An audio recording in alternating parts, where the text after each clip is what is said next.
Top five. Yeah, girl. You ready to do this?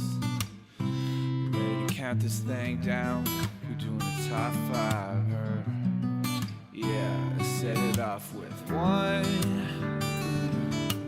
2, 3, 4.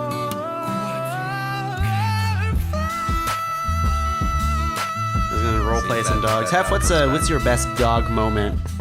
Dog impersonation. My best dog impersonation. Yeah, I want you to be a dog. Woof. Sup, dog. Woof. Holy shit. I think that was authentic. Lassie is in the house. I think that was authentic. Yeah, that's pretty good. Soundboard quality material right there. That wasn't actually a dog? Holy shit. No. Bamboo Top 5 sheets. ways to torture people. Oh, no. Now, there's a podcast tongue.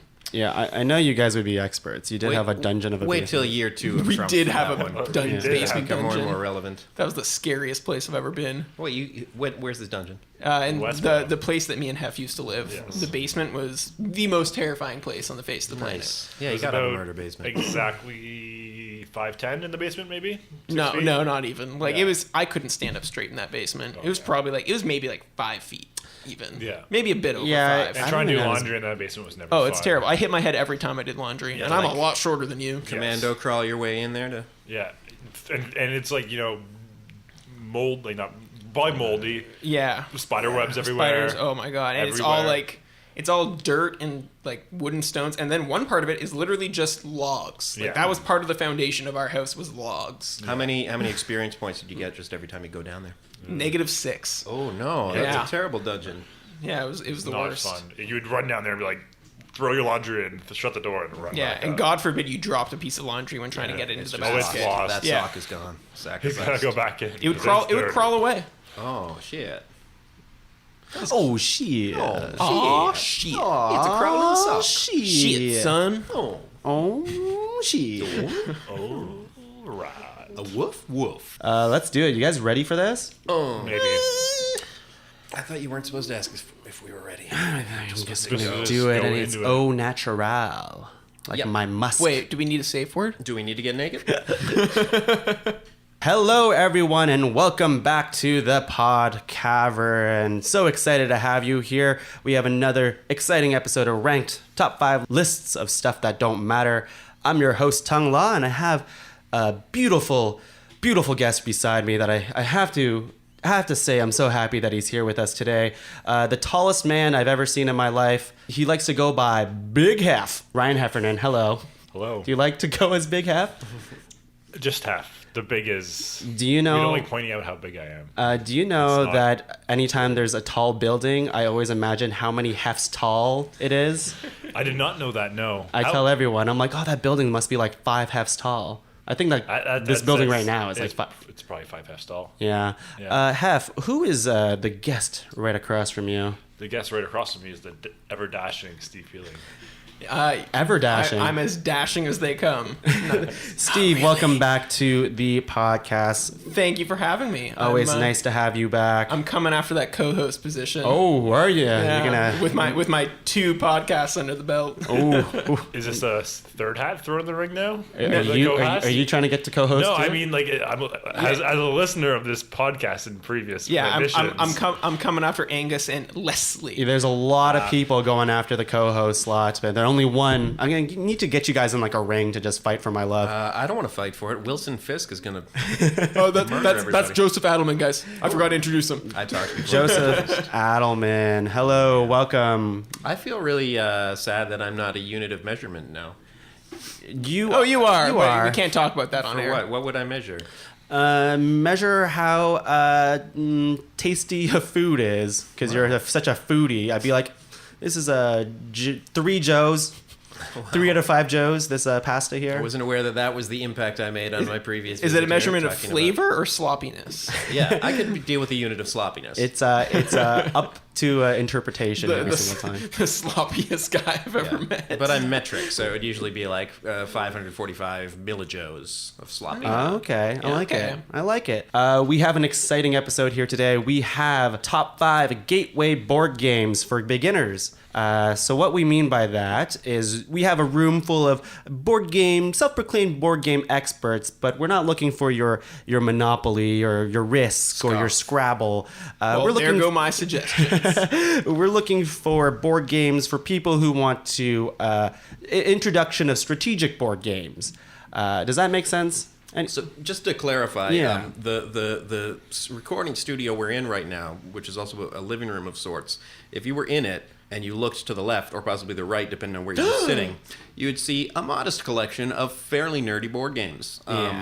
Because these are things that we enjoy. I enjoy them. yeah, if you want to like take your board games to another level, Yeah. that's what this episode's all about. And it also includes things like card games and things like that. I feel like a broad term that might be more accurate is tabletop games. Tabletop, but some people don't know it. It's true. Tabletop It's true. games Some is- people don't have tables. And Yeah. I would On say floors. don't want to discriminate. I would say I people that don't have enjoy them. tables. I would go as far as say I may be a tad addicted to them. Hence Yeah. the term gateway games. Exactly.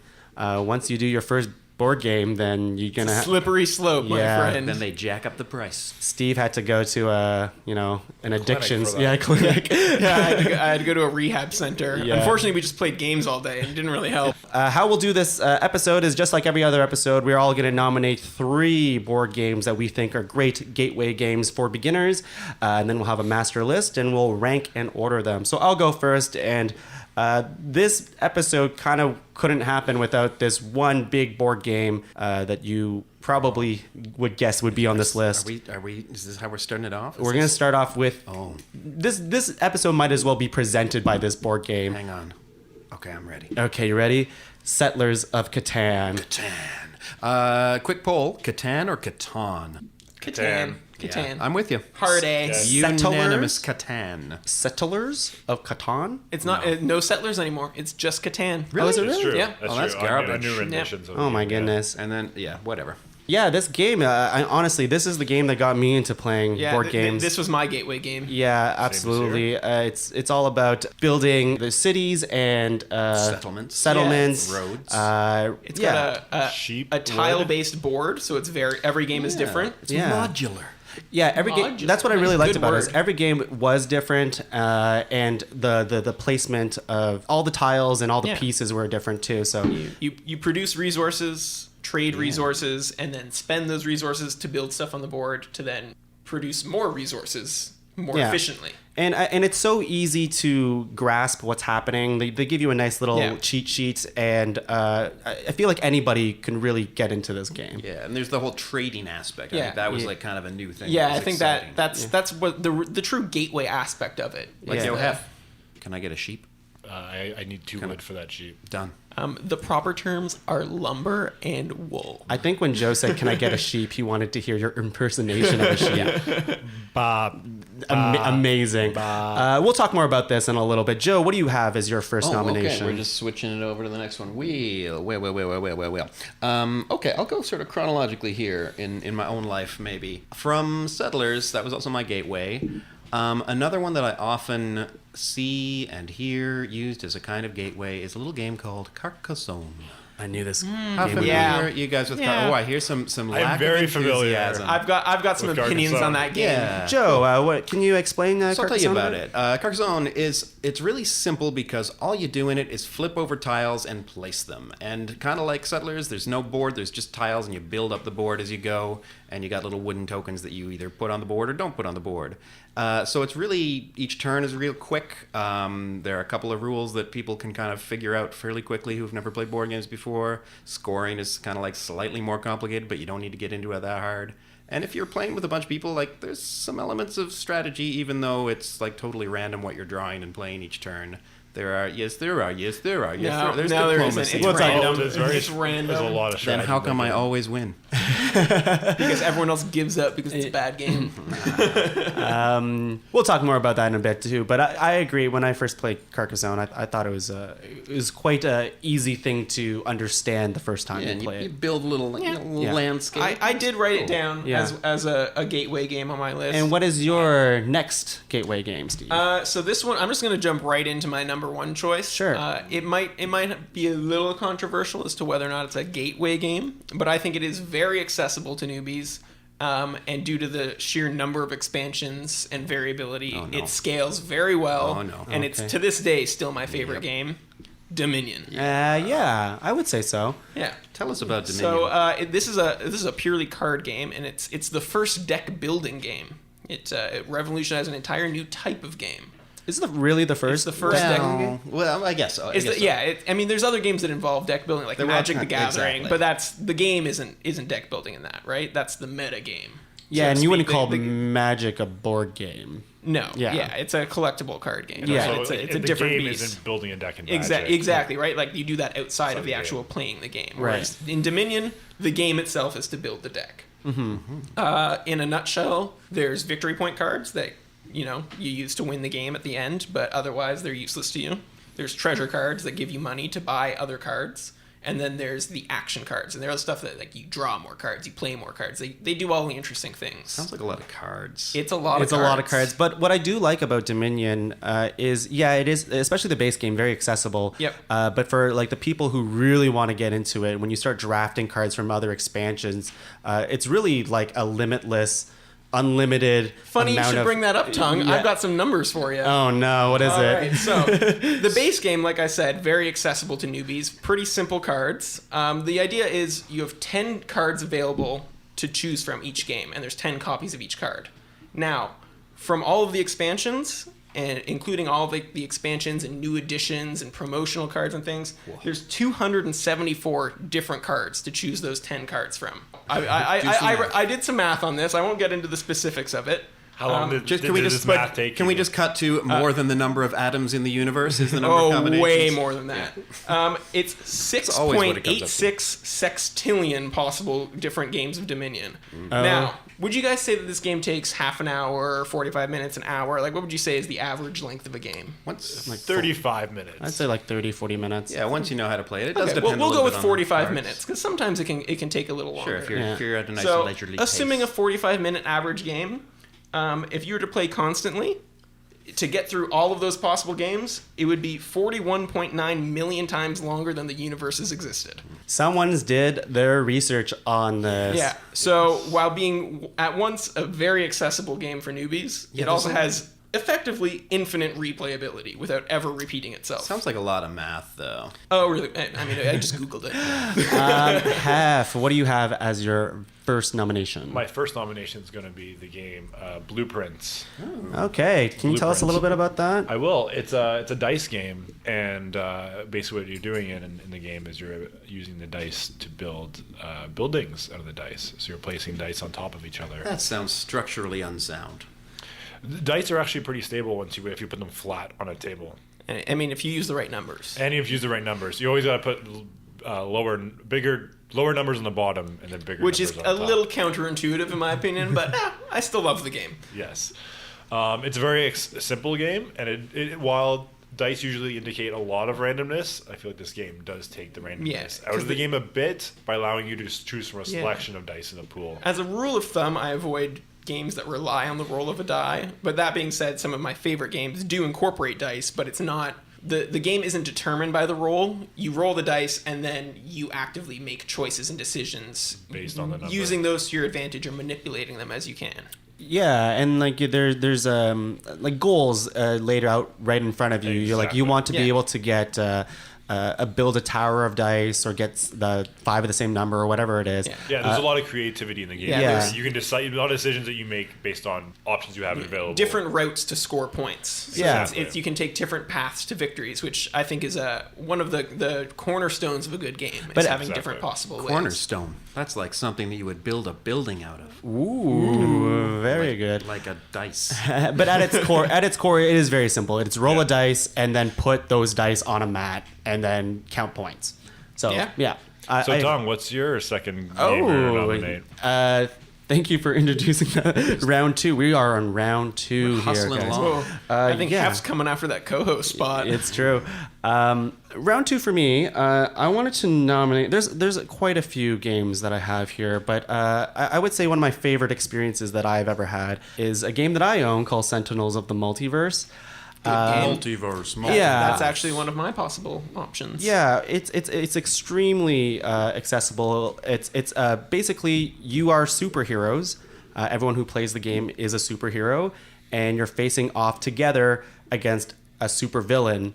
Now, you can add as many heroes as you want and as many villains as you want, and all it is just flipping cards, choosing abilities, and essentially just fighting a boss. Yeah, if I recall correctly, a turn consists of, play a card, use an ability on a card you already have played, and then draw a card. That's all you ever That's the do. rule book. But it's it's so charming and colorful. It is. And with really good flavor text And too. surprisingly difficult when you start getting into different combinations and the expansion. Something that should probably be mentioned about that particular game, as I understand it, and have played it a couple of times, is it's also a cooperative game. Yeah. Cooperative Yeah, game, exactly. the first Key one aspect, on yeah. our That's list. true. And I'm a big fan of cooperative games. I mean, there is something to be said about competition. Of course, Oh, to yeah. win is really, really fun, but to win as a team Yeah. is really satisfying after it's like fighting a really hard boss together. And when you win, it's like the best thing ever. At so. the end of the day, I tend to prefer, I would say, I guess I prefer competitive games overall, but I do think cooperative games have a definite place on this list because it's better for teaching and learning if you're working together.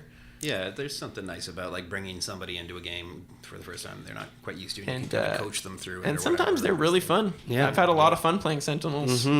Joe, Hi. number 2. All right, guys. So we've been talking about we talked about dice games a little bit, and I'm not a huge fan of dice games either, but they've got a definite place in things. They're often quick and dirty, and I think it would be remiss of us to not talk about A King of Tokyo. I've never even heard of this game. Are you- I've heard of it and have been wanting to play it for a long time. This is but a I've great never option. You tried guys it. I- swearing serious? I've played Kings of Tokyo Yeah. for the record. All right, Joe. Yeah. Tell me. I have found that this is like a real good standard game that you can take out in most cases, and people will be happy to play it, and people who have not played games before can pick it up easy. Basically, you are monsters. Each person is a monster. There's a little tiny board that is just like Tokyo, and you're basically in Tokyo or not in Tokyo, so there's not a lot of moving stuff around. And on your turn, you roll a bunch of dice, like 5 dice, and you do the kind of Yahtzee thing where you can like keep as many dice, rolled dice as you want, re-roll others a couple of times to try to get different combinations of things. So there are a lot of these dice-based games that basically function this sort of way, that have little custom dice with little symbols on them, and basically that determines whether you're attacking the other monsters or powering up your monster energy to get upgrades or wrecking buildings and getting victory points. So it's a cool game because you are like fighting each other and trying to knock each other out, but there's enough randomness in it that it doesn't feel like mean-spirited, and it's quick enough that if you do get KO'd, it's like, oh, that's kind of cool. And then the game's over and you can play again. I've never played it, but I have heard of it and looked into it, and I mean, I know I haven't played it, but I actually agree with your nominating it, and I think it's a good possibility, and I would love to try it. It sounds really cool. Steve. Oh, sorry. Go I ahead. will say, yeah, it's a lot of fun. I haven't played it in a long time, but the game, like Joe said, it is very quick. Like even if you get knocked out quickly, it ends quicker. So you're not sitting on the sidelines for a while. You can get back into it in another game. I would love to play it. Steve, nomination 2. I'm a little torn onto which one to say next. Tuong has kind of taken a couple of my options. Both Catan and Sentinels were things I was considering, but I have alternates for both, don't you worry. So I'll go with my alternate for Sentinels, in the spirit of a cooperative game that I feel is very... I think you're going to nominate the one that I was going to do. Yeah. Go ahead. So this is a game that I personally own and Wait, am a big, can we big say fan of. Can we say it together? Yeah, To ready? see if 3, 2, 1. Pandemic. Okay. Yeah. I love too. Pandemic. I feel like it's... it's probably not the original cooperative game, but I feel like it is a... What's the word I'm One of looking the for? most successful. It's like one of the most exemplar. yeah, and it's sort of exemplar. Yeah, That's a good word, point. right? I would say I know what you mean. Like It's- yeah, I can- people when people I- think of co-op games, they think of I think of Pandemic. it as the original, even though I mean it definitely isn't. But it's almost you can boil down any cooperative game kind of into what Pandemic is. So Steve, what's Pandemic all about? It sounds scary. It is. It's surprisingly stressful, it but not can in a be. bad way. The idea is the group of players working together are members of the CDC, the Center for Disease Control, based out of Atlanta. And the idea is there are 4 diseases spreading across the world. The notorious black, red, blue, and yellow diseases. They have very scary names It like always that. turns racist, unfortunately. Yeah. But I was trying to think of like what I could call them and make it sound like Yeah. the Black Death, You can the give them plague, or names, yellow yeah. fever, or the blue. Bleeding. the feeling blue. Yeah. Blue Monia. But yeah, so they're spreading across the world. There's a deck of cards that randomly to an extent determines where they spread. Meanwhile, everyone else plays as they have a different role in terms of what their specialty is working for the Center for Disease Control. And that gives them a special ability. And you basically move your pieces around the board, trying to cooperate and sort of maximize your efficiency as a team to clear off these diseases and find the cures for them before time runs out. Yeah, it's super cool Yeah. to just like be like, I'm the medic or whatever it is. Yeah, medic It's is cool. You one can tell, of the like, backbone ones. you for always sure. feel like you're contributing to the and greater there's a cause. lot of variability, so it's always replayable, and it comes with sort of a built-in leveling up system. So you can. I've had the game for a couple of years now, and I have only on a handful of occasions played with even slightly increased difficulty because even the base game. The first couple times you play, I found you make mistakes. You don't follow the rules just right, and it comes off a little easy.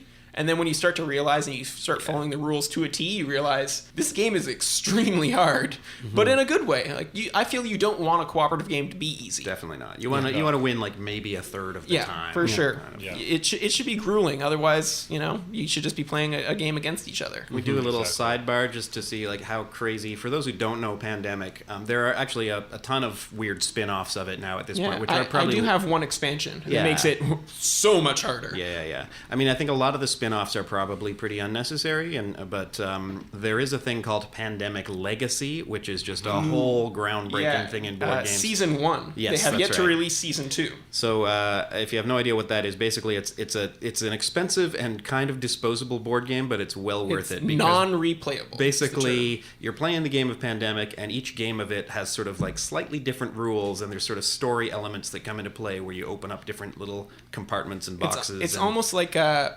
boxed role-playing game in the sense that it's like a campaign where each time you play flows into the next time you play until you complete the overall story. So if you get really into the basic Pandemic and you want to like kick it Yeah, up, for cool. sure. Pandemic's awesome. Hef. So my number 2 might be a little bit of a controversial choice in terms of the difficulty of the game, but I was going to say Puerto Rico is my second nomination. Interesting. I left that one off my list. I was wondering if that would show up. Yeah. I really like this game because it's one of my favorites. It's definitely one of my favorites as well. It's a game. It is a competitive game, and Can you first just sorry, I have to interrupt. Can you just Yep. tell us a little bit about the American territory of Puerto Rico? It's an island. Yeah. Okay. And people shipped colonists to this island. Yeah, colonists. It's not. It's not at all racist. There were some game. air quotes going on over Yeah. colonists. If you And there is different there's games that are similar to this as well. I'm pretty sure Race of the Galaxy is another Yeah, game it's pretty much the same. But part of the Yeah, same family. they took Puerto Rico and they made Which they made might a be card game out of it called San San Juan. Juan, and then they Juan. made a space themed version of San Juan called Race for the Galaxy. Yeah. but which is they're- not racist, even though it has the word race in it. Yeah. But tell us more about Puerto But Rico. Puerto Rico is a game where it's a cooperative game, and there's different roles you take on when it's your turn, and you get advantages if you pick a role. But everyone else also gets resources Yeah, based on those it's roles. interesting. You're deciding what actions happen each round. Exactly. For everyone, but by deciding on an action, you do it better. Yes. So it's about trying to, but even though if you get it better, someone else may benefit from that role if you misplace, if you mistime your role. It's an interesting. So it's an interesting game depending on when you're trying to do stuff. It's a balance of should I be doing what's best for me or what's worse for everyone else? Yeah. And there's a lot less randomness in it because everything's based on what people decide. So the randomness is from where you are in the game. Yeah, and random isn't quite the right word, but Yeah. it's unpredictable because it's based on other people. There's a lot more meta to it. There's a lot. Yeah. And if you play it, it's one of those games where it's not a good introduction game because if you play it one time and one time only, by the end of the game, you're going to tell yourself, "Oh, I should have played this game completely differently." But that's where you get addicted to it. I see the point. Like I left it off my list. Like this is a game that I own, and it's one of my favorite games of all time. But I left it off my list because I felt it was too complex. I feel like it's Settlers of Catan on crack. It is. it can be overwhelming in the sense there's a lot of moving parts. But once you get used to you see how the parts move, I it's see what you really mean. It's not that complex. It's true because once you finish a game, I feel like you look back on it and you see where the parts move to, and you start to understand. There's a lot going on in the game, but you're only ever focused on one thing at a time. So it's not as complex as it seems. Yes, and as you begin to realize, because I think after the first game you realize, okay, I'm going to play this next game completely differently. and the second time you play it, you end up with the exact same thought because you did something completely differently because the way the game changes as you make different decisions. Mm-hmm. Every time you play it, something slightly different because the whole game is based on the decisions you could make as a group. What's the most viscerally exciting part of it? Is it growing tobacco? Exports? I'm more of a coffee guy, so it's the coffee. I do like coffee. Coffee's a pretty solid resource. But to talk about the moving parts of it is you're growing resources like corn, tobacco. Personally, I'm a corn and sugar man myself, all the way. Sugar Man, good documentary. Yeah, moving on. Tuong, I like Puerto Rico. I'm actually really happy you mentioned it. It's pretty cool. Although we will talk about, I guess, how accessible it is for Gateway, anyways. Yes. Yeah. Okay, we're into the final round, guys. Very final round. I'm gonna nominate a game that I lose. I don't even know if I've won a single game. That's the best of this game. He's And looking at the shelf. I don't Fans. necessarily.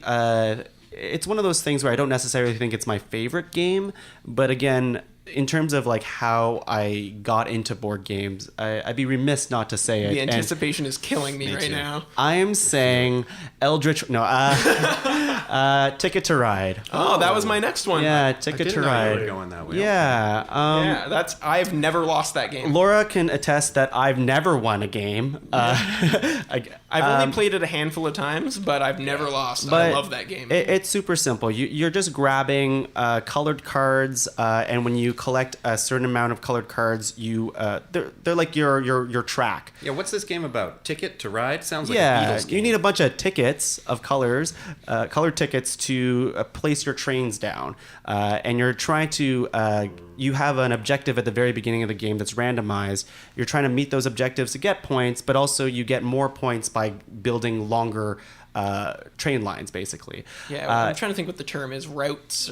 Yeah. I Rail can't. It's kind of like Settlers of Catan, Yeah, but if it was just roads. Yeah, that's what I think of it as. I was actually exactly. it was the number Long 2 before spot on my list, and I had it Ticket to Ride / Catan because I was gonna nominate Ticket to Ride, and then if it got taken, nominate Catan instead because I feel like Ticket to Ride is very similar but even more accessible. Yeah, it's a very simple game. Yeah, it's so simple, and then And yet it's surprisingly deep considering how simple it is. yeah, apparently because I've never won a game, but I do enjoy it. It frustrates me a little bit, but it is completely. When people are like, "Let's play Ticket to Ride tonight," I'm like, "Sure," because I don't feel like, oh man, I'm gonna have to think. It's been years really since I hard played about it because every time I suggested it, people said no.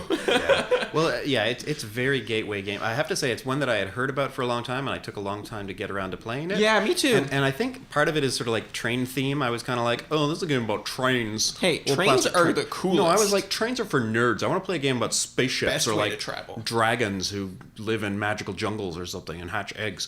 But yeah, I played it. It was great. And also, there are a bunch of different versions of it, and they're But they're not either one can- expansions, are they? They're just different Most of them are versions, sort like of just a standalone. different map. No, I think yeah, you're right. It's a different map, but Yeah, I don't know if they're technically called expansions. I don't think but, they are. Yeah, but they they're changed the expansions. rules. Yeah. They changed the rules. So I if you realized get that. the base one that's like North America-ish, that's like pretty straightforward. If you get Europe, there are a few complications. They do change the Interesting. rules. I didn't played realize one. that. I Yeah. just assumed it was the same game on a They different added map. like very minimal like tunnels. tunnels. Yeah, and well, fair. you can only tunnel- expect exactly. You can only change that game so much. Yeah.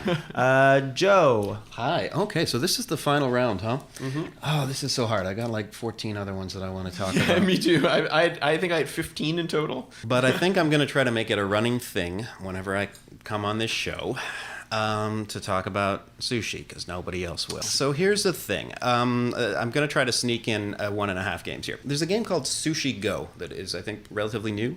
And it's real simple. It's like a card-based game. Comes in a little box. And this is a drafting game. Drafting is when everybody gets a handful of cards, and basically your turn is you take one of those cards and put it down in front of you, and then you pass the rest of the cards to your left. So you're thinking about what card do I want, but also what card do I want to give to the people next to me. And it's just basically about like assembling the best sorts of combinations to follow different sorts of strategies and get points. And it's got like colorful little sushi things. So it's a really like friendly, unintimidating game. Now, the sneaky one that I'm going to try to sneak in there if you like that kind of mechanic, but the theme of getting sushi and pudding and wasabi and stuff doesn't really excite you, there's a game called Seven Wonders, which is really the same Also, kind one of deal. I've been wanting to try. But it's the theme of building a civilization and getting buildings and technologies and trade and military stuff. And it's a cool game because it works well for up to 7 people, and it doesn't that's slow rare. down because everyone is just playing at the same time, drafting and okay. passing. And Now, is there a game where I can eat sushi, see the 7 wonders in real life? Mm-hmm. Is there a game for that? That's called traveling when you retire. it's called being a millionaire. It's a long Tommy. way off. I'm gonna retire right now. Because it turns This out podcast it's money will really get you hard to there. find good sushi in Cairo. No. I'm guessing. I've never been. I bet they got some. Steve, your final nomination. This is tough because in my top 3, I had Ticket to Ride, Catan, and Sentinels as potential options, which are the 3 that you already took. So I'm going to have to go into my honorable mention section. Yep. I'll go with one that I feel is a little less known widely, designed by the same designer as my personal favorite game, and it's called Temporum. Oh. So yeah, Temporum is it's a time travel theme. The idea is each player you represent you're a person from the future who has somehow gotten access to time travel. It's a very light theme. It's not very heavy into the actual mechanics of time travel. But the idea is you travel through time and manipulate history to your advantage to try and gain as much influence and power in the future, so in your home time period as possible. it's basically I Goes Back to actually the never Future knew the too. theme until now. Now that you mentioned that makes sense. Oh, you didn't know the theme? Well, like, Oh, yeah. yeah. Like I knew you were time traveling, Yeah. but I never knew like you're trying to gain influence in the future. Oh yeah, that's what the victory points represent. yeah, is- exactly. yeah. As you move from the past. It's to like the I said, it's a future. pretty light theme. Yeah, that makes But yeah, sense. the board is shaped like a pyramid. So there's 4 time zones, which are the 4 levels of the pyramid, with time zone 1 being the distant past, and there's only 1 space in that spot, so you can't change that point in history. It just is. And then the next level, there's 2 spots, then 3, then 4, representing. So there's the far distant past, so that's usually like ancient history, like Egypt, that sort of thing. Then there's the past. So we're talking sort of like the Renaissance or the Middle Ages, things like that. And then time period 3 is usually comparable to present day, or like the last 100 years or so. And then the 4th time period is futuristic distant things. future. And each of those, so there's 10 spaces in total, 1 plus 2 plus 3 plus 4. And each of those spaces is a card that just represents when you move to that space, you do the action written on that card. So the board changes every time you play because you deal out a different random card to each space. And the idea is all you do in your turn is you go 1, 2, 3, 4. You move to a different space, or first thing you can do is you change history. So there's a path flowing from one level to the next. So the first thing you do in your turn is you can change immediately past, so into the future of where you are. You can move the little arrow for the timeline. Then you move to any one of the 4 spots. There's only 1 spot on each of the 4 levels that's currently in play. And you move to any one of them you want. Then you do the action on that card. And then you check to see if you won the game. Oh. And that's it. That's all you do on your turn. It's very simple. The game's even playing and teaching people for the first time. The game never takes more than half an hour. Yeah, it's the first couple turns. It seems like it's going to go a little slow because you're not actually doing very much, and then it very quickly ramps up, and the game's suddenly over. It's a game where it's like, oh, I kind of want to play it in one more board game tonight, but I gotta wake up a little bit early tomorrow. Let's just do hash out a quick Temporum. It's a game that you can you can throw it on at the end of the night there, as in like I got a bit of time for one more game, and then you play it and you're like, actually I could probably do one more. Yeah. Because it's so quick and just light. It's and yet still requires some thought and some strategy. Now here's the real question here. If you had time traveling abilities, where would you go? Cosmic Encounter. Future. Well, future. Can you move into the future? Because then you run into some questions about timelines and all that, and is the future written? And... You just explained that that's the 4th level of the pyramid. So. Yeah, but that's where the players start. They start in the future, and then they move back. I see. We are that's the when we get future. our time machines. Hef. Last nomination of the night. Nomination of the night. This is tough because I get to decide what the last thing's going to be. I'm going to go with Lords of Waterdeep. Oh, Okay. I'm glad you said that. I am glad I said it as well. If you enjoy fantasy themed, specifically Dungeons and Dragons themed games, this is the game for you. Yeah, that's something I found interesting about is that it's technically set in the Dungeons and Dragons universe, but you don't need to know anything about Dungeons and Dragons to play the game. It actually is just kind of for flavor. Yeah, And I think the theme's really cool because it's like you're trying. Not only are you in the universe, but you're kind of setting yourself up to do these role playing missions. Because basically, what the game is, instead of being like a role playing game, you're like trying to get you're recruiting resources, and these resources are fighters, mages, thieves, and clerics. Traditional adventurer types. Traditional RPG archetypes. And these are resources that are represented by blocks. Yeah, and you know then what? you spend these resources on quests. So it's like you're managing a role-playing game. So it's like you're managing like a role-playing session, like a bunch of role-playing sessions. And as you complete these role-playing sessions, you get points. And it's like whoever's the best at managing all these role-playing sessions. I'll make 2 points about this. I the like game. Lords of Waterdeep because it's on a timer in the sense that Yeah, you only that's the other have thing. 7 or 8 turns to finish. So that's really, really nice. So the game doesn't like last forever. Yeah, I do like games that have a game clock. I find that very interesting. Yeah, it makes you really think about what your next move is going to be, which is, that's where the strategic value comes in.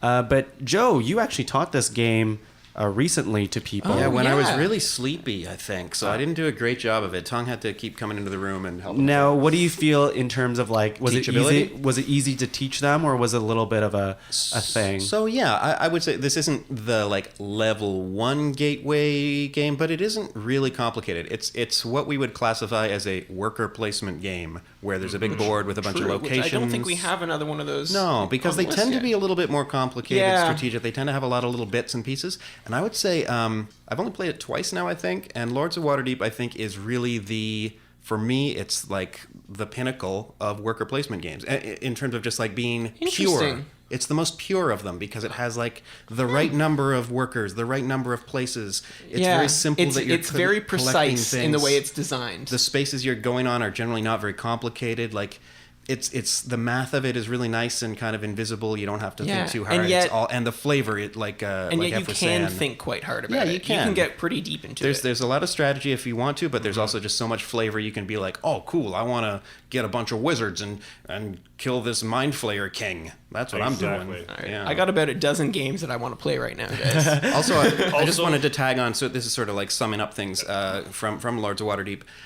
Like Lords of Waterdeep and Pandemic and probably a couple of other ones on our list, it has the most vital component of a good board game, which is little wooden cubes. You gotta have your little wooden cubes. Otherwise, is it really a board game? If you've only played Monopoly and stuff, you just Yeah. might not know that. But You might only know Yeah. like the You've iron. never played a or, like, game until little- until you've had wood, so cubes. little wood in And your one hands. of the things Lords of Waterdeep does better than any other board game is the packaging. Ooh, the and the packaging. Way well, There's some. the way it stores those little wooden cubes is very Yeah, important. see about that. At first glance, it's got the best box I've ever seen for a board game. So organized. But then you realize that there's nothing actually holding the pieces into the different compartments. So Yeah. as soon as you put everything into the box all nicely and perfectly, and it tips even a little bit, it's completely fine. I remember bringing this game around and on my Yeah. backpack, and Right. just the pieces were Yeah. everywhere. But you know what? You know you're at a table with board game geeks if they're like, "Oh, the packaging is talk really about nice." packaging. Yeah. Guys, that is our master list. so many more. We're gonna take I know. we're gonna take a little bit of a break, and we'll be back to rank and order them. See you soon. See you soon. Top five. Hello, everyone. We're back, and we have compiled our 12 nominations for our top 5 gateway board games. Woof, woof. Before we rank those up, we just kind of want to go through the criteria of what makes a good gateway board game. So we kind of talked about it off air, and we think that the time it takes to play is kind of a big factor. Like, is this like a 30-minute game? Is this like a 3-hour game? What's that like? Afternoon. Yeah, you have to take a whole afternoon to play. The accessibility of it, is it easy to learn? Is the pages 40 pages long of rules, or is it like a quick and easy one-page kind of thing? The complexity of the game, is there a lot of strategy towards it? Is there a lot of moving pieces that's happening? What's going on with the board game? But ultimately, we're looking for games that make you want to play more games, and thus being a gateway game. Did I miss anything? yeah, I covered it. I think I covered it. Okay, so our 12 games that we have to rank and order are Settlers of Catan, Number 2, Carcassonne. Number 3, Dominion. Number 4, Sentinels of the Multiverse. Number 5, Kings of Tokyo. Number 6, Pandemic. Number 7, Puerto Rico. Number 8, Ticket to Ride. Number 9, Sushi Go. Number 10, Temporum. Number 11, Lords of Waterdeep. And number 12, Blueprints. I'll go first in saying what game I think should be on this list. And I know you all agree, Settlers of Catan probably should make this list. Yeah, I would say Settlers of Catan, and I would say it can be interchangeable with Ticket to Ride. Personally, I feel like they cover similar ground. I mean, I would support both of them being on the list, but in the interest of kind of being as inclusive or expansive as possible with the list of 5, I would say probably one or the other, since there's of the similarities. I would say one of the other, and the correct choice of the two would be Settlers of Catan. Yeah, Settlers is more interactive. I agree. It's more interactive, and it was all of our gateway game. Yeah, the only issue I have with that is I find Ticket to Ride is a little more accessible. Yeah. Settlers is as far as these games go, it's actually relatively rules-ish, and in terms of game time, it's relatively long too. It can get so long. It's a bit of a buy-in for people. That's why like I won't fight against Settlers being on the list, because I mean it's the classic game, but I'm just gonna throw it out there that I think Ticket to Ride is the better choice because it's slightly more accessible. I just one point to that, like I almost feel like Settlers, that might be what makes it a really good gateway game, is that if people are willing to sit through the learning and that like 2-hour playthrough or whatever it is, and like, cool, I've gotten into it, then they're kind of over the hump and they're like, oh, this is what a board game can be. I'm in now. Yeah, now I'll try other stuff. That's a fair point. I feel like it introduces like a really meaningful strategic, like you really kind of learn how to do strategy in board games from Settlers of Catan. Yeah. Where playing, maybe I'm just bad at Ticket to Ride, but I haven't always come up with a good strategy. Yeah, see, that's funny because I find Ticket to Ride is more strategic in the sense that there's more randomness in Settlers because of the dice rolling. But I suppose there's the trading aspect, which kind of mitigates that. You know, resource management and all that. And I feel like the trading aspect is something that's not necessarily unique to Settlers of Catan, but it's unique when you first are learning. Yeah, kind of iconic. It's iconic. There you go. Wheat for sheep is Like a thing that people know. There's trading in other games, but Settlers maybe doesn't. I mean, I don't want to say does it best, but they boil it down in a nice way. Now, I'm not. Well, we can talk about this after, but I'm not completely against having both of those games on this list. Me neither. Yeah. I Put a just star next. So to let's both. put a starter next to both, and we'll wheel it from there. The reason I said that is because personally, out of the 12, I have a list of 7 that I really like, and I find of those 7, there's like 2 pairs that I think we could do just one of the 2, and that would give us 5. Is there any other games that you feel like really belong on this list? I think Pandemic we could probably mostly agree on, huh? Yeah, again, that's the other pair, actually. Is for me, Pandemic or Sentinels, in the sense of having a cooperative game on there, and I would vote for Pandemic over Sentinels. I would also vote for Pandemic, too. I would also vote for Pandemic I could make over some Sentinels. specific arguments against Sentinels. It doesn't sound like we need them. No, I don't think so. we need them. I will just say, like, it's just an enjoyable. I've always had a good time playing Sentinels. I love Sentinels. Yeah. I personally I think I prefer Pandemic. Yeah, me too. If you love the theme of like superheroes and like each individual heroes against a villain and stuff, like Regular listeners know me and Tuong do. yeah. But if you are not huge nerds like these two and you prefer to save the world from horrible diseases and learn valuable medicine skills, then we got a population crisis. Pandemic. you Cubes. learn how to save the world in Pandemic.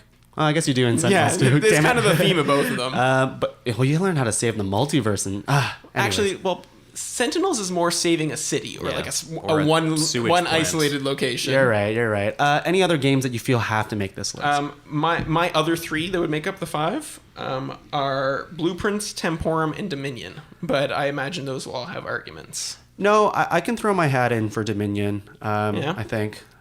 See, for me, like Settlers of Catan was my original gateway game. After that, I started playing Dominion, and that's when it really snowballed for me into all other games. So if anything, like Settlers of Catan was like, the first drop in the bucket, and then I consider Dominion almost more of a gateway because it's what really got me going, and I find it scales so well as you get experienced. Yeah, I think there's a key difference there. I think Dominion is a great second gateway or elevator to the tower of board gaming land. I think it's a bad gateway game. For the right Why? people, I think it could be good. I got two things. I got two specific arguments I was thinking about here for Dominion, and I love Dominion. I should say it's a great standard game that you can pull out and play and never get bored of. It's bad for two reasons. One, just the fact that the rules of the basic game, very, very simple. But the rules in terms of how they're expressed on individual cards, 10 cards per game, and that so much of the joy of the game comes from having different cards every time. I mean, if you're starting out teaching someone, you'd probably just start with the basic set Yeah, I and was use gonna the say, same like, ones a bunch of times. I understand what but- you're saying, but I don't consider that an issue for introducing someone to a game. Yeah, it's just that like to figure out how they all work together, and you have to kind of like read the fine print and go through I feel those like steps. to enhance Joe's argument a bit, if I was to play Dominion once and be like, trying to convince someone, hey, you've played Dominion once, this is the greatest board game ever, right? I feel like they would say, they disagree with you a bit, because if you play Dominion once, it's True. It's good. There's a lot more depth to it. There is. Exactly. And becomes good I on mean, the there's 10th, some 12th. pretty deep math when you get into it, but Exactly. It's not That's immediately referred. apparent. So that's kind of my second big argument about it, is that the coolness of it is its like quick crunchiness of like finding combos and building engines and like making it all work for yourself. And that's cool, but a lot of it is like invisible. A lot of it is stuff that experienced gamers do really quickly and easily and have a lot of fun with. But it's not like easily interactive stuff. It's a lot of it is stuff you do on your own, and then Yeah. cool, my turn's done, now it's your turn. And that's terrible in a gateway game, I think, because it's kind of Okay. alienating. Oh, you know what? That's actually a really good point. that is a good point. No It's one really not- moderates your turn. You kind of Yeah. just think about what you're going to do next. And a lot of the time, you don't even know if the other person's cheating, I guess, because cards are just getting flipped down really Well, quick. it's not that you don't know if they're cheating. You can't tell like what they're doing. Like, Yeah. unless they explain each step. You'll probably Yeah, mess it up. in these fact. are good points. The counter argument that I would make kind of in that is that I feel like that's ideal almost. I mean, the lack of interaction isn't ideal, but what you're saying about how it is so in depth and that you focus so much on your turn and the strategy of it, like that's teaching you how board games work. That's teaching you how to think about a game. And so for a gateway game, it's teaching you what's going on in the deep, like behind all these games. So if you can appreciate that, then you're going to appreciate games. If you don't appreciate the depth behind that, then you're probably not a games person. I'm going to start Dominion for now as the temporary list, so we can I just feel talk like about. I feel like Dominion's on going a to be short the one list that of- really gets some argument back and forth. Yeah. So is there any other ones that you guys feel strongly about? I really like Blueprints. Blueprints for as this. well. So I still haven't played Blueprints. From the sounds of it, Really? from the sounds of it, it's great. I feel like it's one of those things that it's something that I consider. We were talking about this. Like, I'm a big theme guy in board games. I get excited about like what the game is about, and I feel like Blueprints is kind of one of those like micro themes that it's like, here's a specific thing that I don't want to spend a whole lot of time thinking about, but like at the same time, it's accessible. We're making buildings. I we're think putting it's things pretty together. it's pretty accurate with what its theme is. Yeah. It's just a slightly more abstract theme, just kind of in general. That's what I mean. It's not like a theme that is going to like, oh, cool, we're going to play that game where we're building cities on a crazy island, Yeah. and harvesting stuff or whatever. It's And I just feel like the theme is not necessarily the cool aspect of it. It's get back into like some really nerdy stuff about board games. Is that the packaging and the way it presents these themes? Like each different, so it's like 4 different colored dice, Yeah, and each one represents a different resource, and that's kind of the cool, like the way it presents its theme. yeah, comes it across. presents what could be argued as Cool. a boring theme in a very like light and fun way. yeah. What I like about Blueprints is its simplicity. When you look at it, it's just like it's a mat. Yeah. and- it's so dice. simple and So I would support it Blueprints. looks almost like a kid's game, but then- it isn't. And each of the And what? cards, so each of the cards, like it's like you get to see kind of what you're trying to build towards. So each of the Yeah. So there's like most points you get. Basically, the way you win a round is either you get the most points. So actually, you don't actually win a round because you either get the victory points based on if you get the most points on your building, or depending on the way you built it. And each of the cards that show you the way you built it, it actually shows you on the card how you should be building it, and you. The game's visual.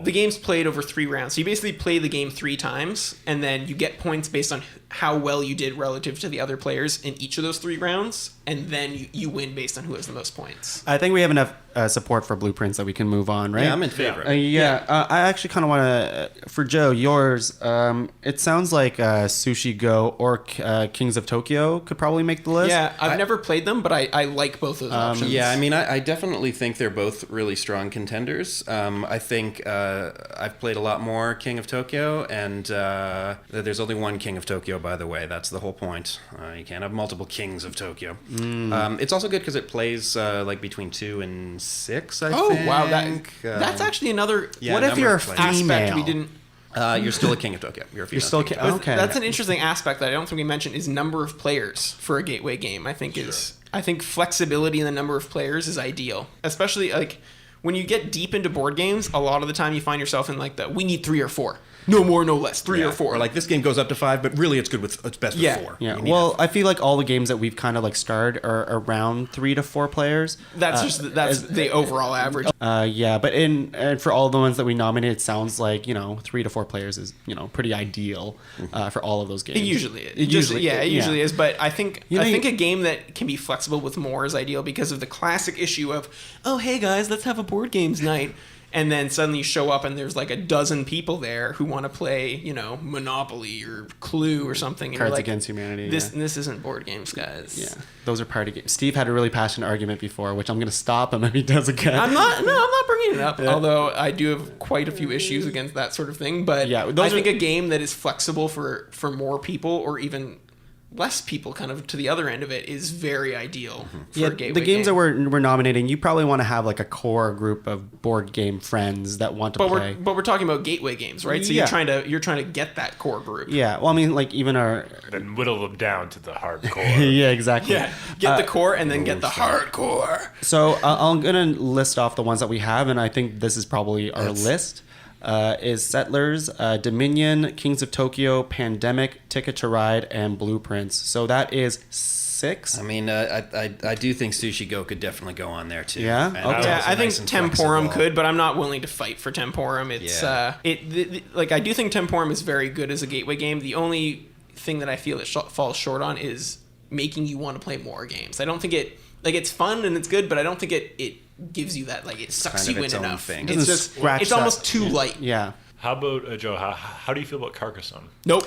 I think there's a lot of hate for it. No, I think it's a great game. I think it's quick. I think there is an amount of depth that comes from playing the people you're with. There's diplomacy in it. Yes, there is a lot of diplomacy. There's a lot of diplomacy. I feel like Steve feels strongly against that Because he doesn't game. understand how people work. Well, I don't think Should I bring up Game of Thrones? I know about diplomacy. No. My issue with Carcassonne is that it's pretty much 100% random. I'll give you maybe there's 10% diplomacy. 90% random is too much random for it to fall into this category. That's basically Monopoly or Risk. I feel like that's a slight exaggeration. I have personally successfully used this game as a gateway board game multiple times, and it's because of its simplicity.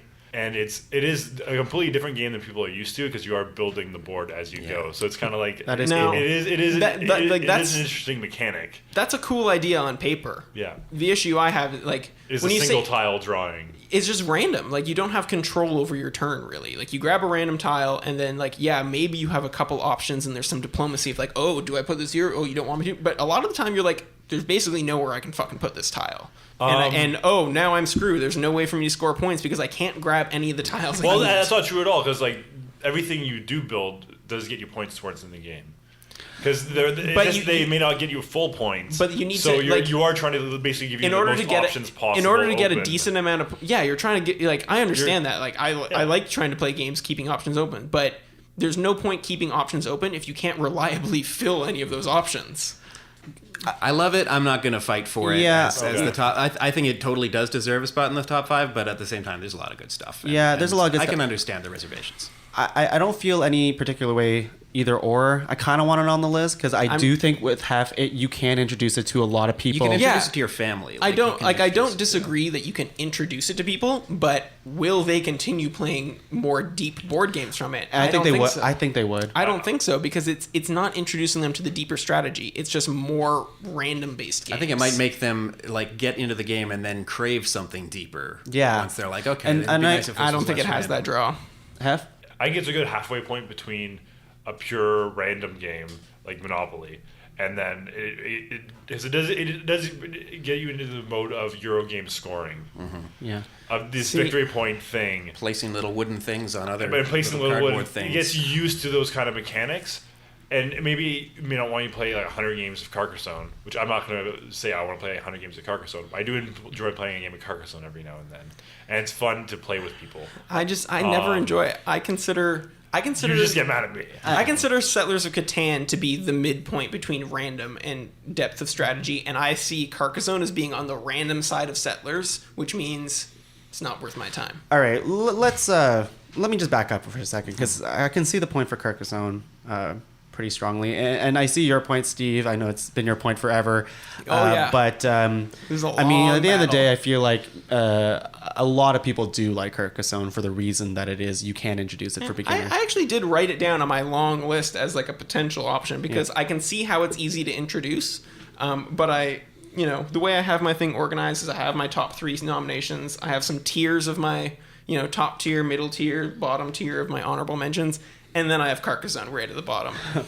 Okay, so we have Settlers, Carcassonne, Dominion, Kings of Tokyo, Pandemic, Ticket to Ride, Sushi Go, and Blueprints. If no one's going to fight for Carcassonne, then I don't mind taking it off the list. I will let it fall off. Yeah. You know what? I want to fight for honorable mention status for Lords of Waterdeep because I don't think it necessarily needs to be on the top 5. I think it's a little like heavy looking and it's like nerdy theme will probably drive people away a little bit. But I think it's a great game and for the right people it would be an awesome. It is one of my favorite direct games, gateway. but I think it's an intermediate. Yeah, like my argument against sorry, not Carcassonne. My argument against Lords of Waterdeep and also Puerto Rico is basically the same thing you had to say about Dominion. Is that I do think I love both of those games. They're 2 of my favorite games, but I don't think they're good for beginners. I think they're a good second or third game. It's for people who they've caught the board game bug and now they want to see something deeper and more something they can sink their teeth into. Woof woof. Like sushi. Dominion. Do we feel like this stays? I think it definitely doesn't. I think it stays. I think if we're building this intermediate category, Dominion is perfect there. Yeah, I'm starting to see your point. Actually, yeah, I don't think I'll support Dominion anymore. The thing I have to say is Dominion comes with the first game setup, which is specifically designed with the simplest possible cards, and is designed to introduce people to the game. Like it's specifically However, designed. I think it's still I think it explains the game in a simple way, but to get that depth of the game. I think that it explains the game in a way to go through the motions to see how cards interact with each other, but you're not getting that depth of the game with that introduction. But gateway game should are be self-contained. Well, how do you mean self? Like Dominion is self-contained. It's just got a box. It's just got a built-in in 12 different escalation. boxes. But even with the base game, there's that's 25 different cards to make your base 10 card set from. That's I did the math on that one too. We won't get into that. It's still a lot of options. That's like millions, or I think maybe even We gotta billions. come to a decision on it. Yeah, though. I don't mind Dominion as I think it can be a very complex game, but compared to I'm looking at this list right over here, and it seems like we have a lot of really good gateway games in here. The ones that I just don't know about is Kings of Tokyo and Sushi Go. Yeah, 'cause see, I've never played it. I'm not willing to vote for those over Dominion because I haven't played them. Yeah. I will strongly vouch for King of Tokyo. I've played it with a lot of people, and everyone snaps on right away. And you know, I would also vouch for Yeah. it. Can we drop Yeah. Sushi Go? Yeah. Just because. I'll give it my personal recommendation. I've only played Sushi Go once, but I just think like that kind of game is a nice thing to just. It's really someone simple. at home's like, you just dropping Sushi Go Yeah. like that. I've played Seven Wonders many times, and I really like that game. Sushi Go is just a simple. Just coming back to Dominion for 1 second because I Jesus. don't want to give up on it just yet. Oh boy. Can we explain any of the other games as ABC? That's what Dominion is. You go action, you play one action card, you buy one card, and then you clean up. That's your I turn. can describe Carcassonne as AB. Yeah, but Carcassonne is a stupid game. It's all random. I don't think we're arguing that Dominion in the sense of like the simplistic of the because it really like it even in Puerto Rico like the complicated game. Yeah. Like you literally just walk through the steps. Now Puerto Rico is more A B C D E, but Dominion the draw to Dominion's not the ABC. No, it's building an algorithm that makes an ABC as efficient as possible. It's the min maxing. Well, that's one strategy. That's one of 5 strategies. Before we get more into Dominion, for Steve, like what would you drop instead of Dominion? Because we have 6 right now. What do we have on there? We have Settlers of Catan, Dominion, Kings of Tokyo, Pandemic, Ticket to Ride, and Blueprints, and I like all of those games. Except So I've got a couple options for what I would drop. I would either drop King of Tokyo because I've never played it, but I respect that it deserves to be on there. And then I would say either Ticket to Ride and Settlers of Catan. We only need one of them. I don't know. I think both of those should stay. I'd be okay with dropping Ticket to Ride. I'd be okay with dropping Ticket to Ride, but I totally think it's a better gateway than... I feel like Ticket to Ride and Settlers of Catan are too similar to be listed. Like, I would drop Ticket to Ride personally just because for me it's not exciting. I've played it a bunch. I have it on a phone that I used to play it a bunch. And you know it's fine, but it doesn't. But I just find like it laying out a super bunch of plastic accessible. trains. yes, it is very absolutely accessible. Which is, like I said, I would vote for it. and over other people Catan. would get excited more. Than Yeah, and I know a lot of people who are excited about Ticket to Ride, who are beginners to board games, just the same way they're excited for Carcassonne. But I've never heard someone be very excited. Anyone who's a beginner excited about Dominion. No. Like I would say Dominion is. There's no game that I find more addictive than Dominion. Doesn't matter. And that's the biggest quality. You've got to either already have the board game seed planted or have a very particular brain that is like you're just well suited to strategy. And I don't think you have to have that kind of brain to like board games.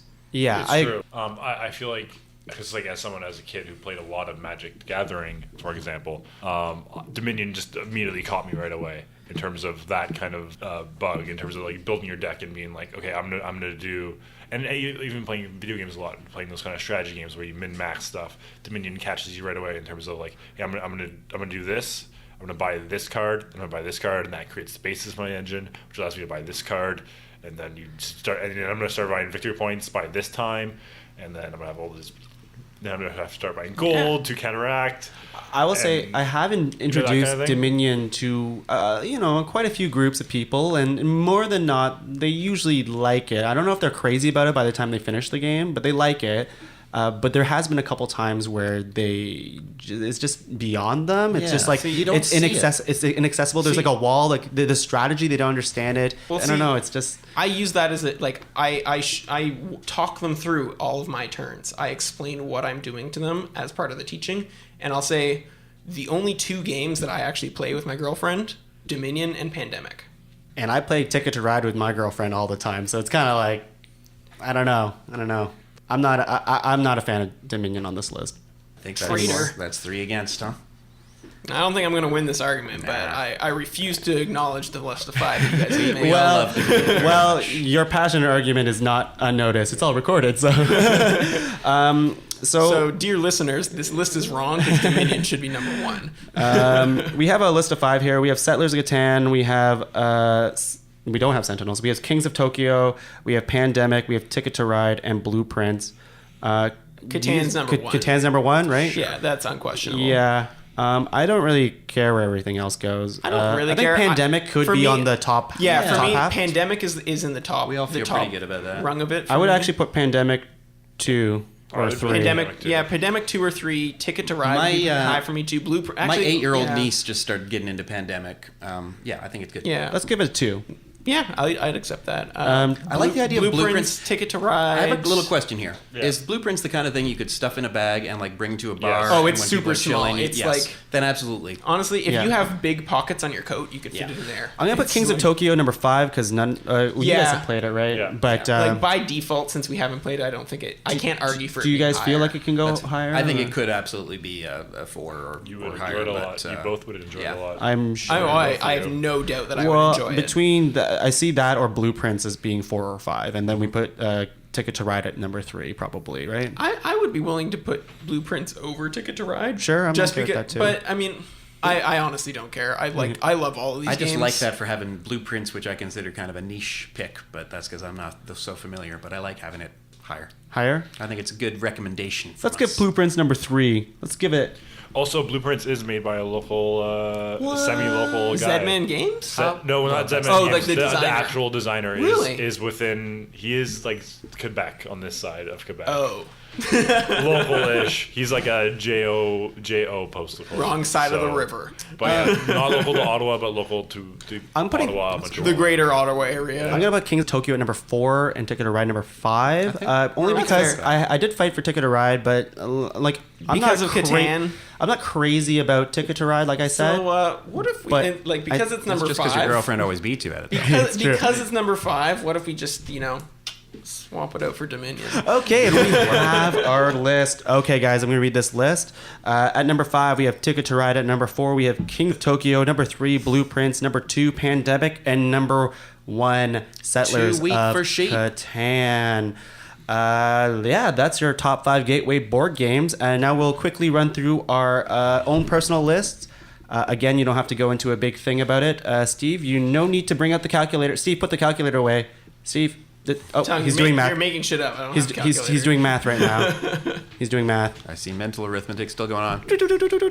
Yeah, it's because I'm good at games. I can't turn it off. He's like Ben Affleck in The Accountant, I guess. He's good at math, I was right? thinking Matt Damon, Damon. in Good Will Hunting. Good Will Hunting. Yeah. How do you like them apples, Steve? How do you like them deck of cards? Okay, so my list is Settlers of Catan, Sentinels of the Multiverse, Munchkin, Suro, and I said I wouldn't make it a thing, but Suro is literally a game you can show to your grandmother. No, Sura was on my list as well as an honorable mention. What? Carcassone's way off your list and Suro? Okay. Anyway. Suro's way better than Carcassonne. Dominion, Ticket to Ride, Jaipur, Carcassonne, Machikoro, and Pandemic. Joe. Cool. Yeah, I'm going to hold back from mentioning complicated games that I love. Blockus, abstract geometric game. Blockus is very fun. Splendor is a game that people seem to like a lot these days. Battle Line, a really cool little card game for 2 players that's kind of like 9 hands of mini poker at the same time. And that said, poker. Poker's a classic game, but it's kind of a good I intro do game. love poker. Yeah. Brings Do you you a put lot a little of stuff. twist in Another poker? card game. Used to play poker every week in high school. Another card game that's fun. Like card game is euchre. Okay. Oh, euchre. Don't get me started on euchre. I used to play that every day. Steve, you have quite a list. I've got quite a list. So obviously, number 1, Dominion. Number 2, I had Ticket to Ride / Settlers of Catan. I consider them kind of interchangeable. Number 3, Pandemic / Sentinels. Then in my honorable mentions, my top tier, I had Temporum, Blueprints, Condottiere, which is like, it's kind of like President, but, a little bit more. Machi Koro, which is just a very fun, it's almost like a card-based Catan.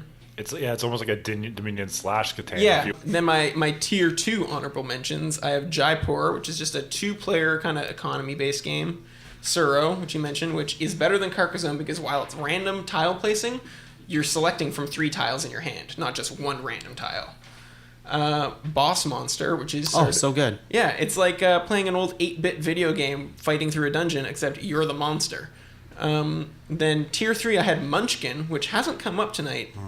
It's actually a game I played before Catan, but it didn't make me play more games, whereas Catan did. So Yeah. Munchkin's a different kind of beast. Munchkin's a contentious almost, thing we could talk about. It's but almost more comparable to a party game, but then it isn't. Yeah. It's a weird. I feel like we can go into a whole thing It's about very Munchkin, unique. but yeah. Mr. Jack, an interesting 2-player game. It's basically Sherlock Holmes versus Jack the Ripper in a nutshell. It's like a logic puzzle. It's fun. And then beyond tier 3 in my garbage category that had to be there just because it's accessible is Carcassonne. And Hef. So you guys covered a lot of games on my list. My list consisted of Blueprints, Puerto Rico, Carcassonne, Condottiere, Dominion, Loud, which is the Lords of Waterdeep for those who don't know, Settlers, Machikoro, and then when we get to the different stuff is a game I really love is Power Good. But that is a very complicated game. no. I love that game too. You and I are some of the only ones that fight to play that game. But I love how You nominate games that are. I wouldn't even say it's it's not like accessible. that is not a gateway game. That's not you know even a what? mid game. You know what? I just have faith in people to learn complicated things. And my ability And to yet you someone fight for explain it. Yeah, you fight for carcasses.